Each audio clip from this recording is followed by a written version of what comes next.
அனைவருக்கும் என் பணிவான வணக்கங்களை தெரிவித்துக் கொள்கிறேன். என் பெயர் ராஜயாழினி. நான் இன்று உங்களோடு பேச எடுத்துக்கொண்ட தலைப்பு அச்சமற்றவன் அம்பலம் ஏறுவான்.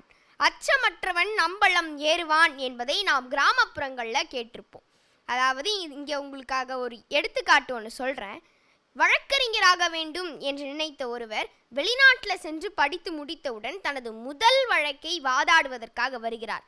அவர் பேச ஆரம்பிக்கிறார். அவர் வாயிலிருந்து வெறும் காற்று மட்டும்தான் வந்தது, வார்த்தை வரவே இல்லை.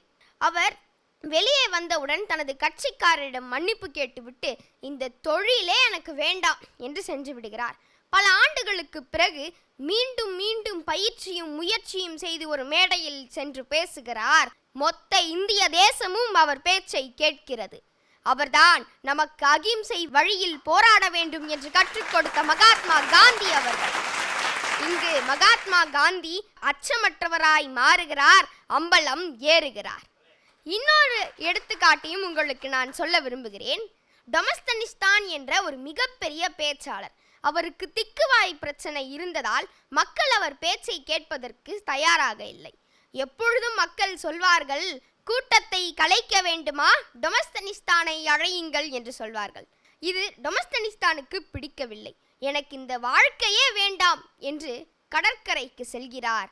இருள் சூழ்ந்தது கடற்கரையில் மட்டுமல்ல, அவர் வாழ்க்கையிலும் தான். என்ன நினைத்தார் என்று தெரியவில்லை.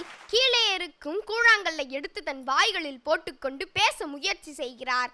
அவர் வாயில் இருந்து ரத்தம் வழிகிறது.